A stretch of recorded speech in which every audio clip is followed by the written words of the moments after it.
কোরআনে বর্ণিত দুটি খাবার সরাসরি শরীরে ক্যান্সার তৈরি করে। খাদ্য তালিকা থেকে বাদ দিতে হবে এই দুই ধরনের খাবারকে। হয়তো এই দুই ধরনের খাবার আপনার পছন্দের তালিকায় থাকতে পারে। বাঁচতে হলে ও সুস্থ থাকতে হলে অবশ্যই আজ থেকে এই দুই ধরনের খাবার খাওয়া বন্ধ করুন। 1400 বছর আগেই পবিত্র কোরআনে এই দুই খাবারকে পরিহারের কথা বলা হয়েছে। 1400 বছর পরে আজ সত্যি প্রমাণ করেছে আধুনিক বিজ্ঞান। প্রিয় দর্শক, আপনি যদি পবিত্র কোরআনকে মনে প্রাণে বিশ্বাস করেন তবে অবশ্যই আলহামদুলিল্লাহ কমেন্ট করবেন এবং ভিডিওটি শেয়ার করে দিবেন। হয়তো অনেকে না জানার কারণে ক্যান্সারের দিকে এগিয়ে যাচ্ছে। অবশ্যই ভিডিওটি সম্পূর্ণ দেখবেন এবং আপনার খাদ্য তালিকায় এই দুইটি খাবার আছে কিনা অবশ্যই মিলিয়ে নেবেন। আজকের ভিডিওটি আপনার জন্য দেখা সম্পূর্ণ হালাল। হয়তো শুরুর দিকে তেমন ক্ষতির মাত্রা না দেখলেও এক সময় আপনার শরীরে মরণ ব্যাধি ক্যান্সার বাসা বাঁধবে। তাই সময় থাকতে অবশ্যই সতর্ক হবেন। তো চলুন বেশি কথা না বলে জেনে নেই কোন দুইটি খাবারের অভ্যাস আমাদের শরীরে ক্যান্সার সৃষ্টি করে। এই তালিকায় সর্বপ্রথম রয়েছে ফ্রিজজাত মাছ মাংস অথবা প্রক্রিয়াজাতকরণ মাছ মাংস।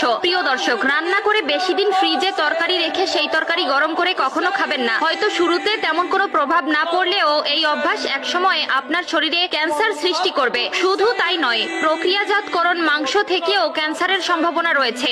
অভ্যাসগত কারণে আমরা অনেকেই মাছ মাংস রান্না করে ফ্রিজে রেখে দেই। তা এক বেলা নয়, দুই বেলা নয়, 2-3 দিন পর্যন্ত ফ্রিজে রেখে দেই। এই ধরনের অভ্যাস আমাদের জীবনকে মৃত্যুর দিকে নিয়ে যাবে। শুধু তাই নয়, উচ্চ তাপমাত্রায় কিছু খাবার রান্না করা হলে, যেমন গ্রিল করা বা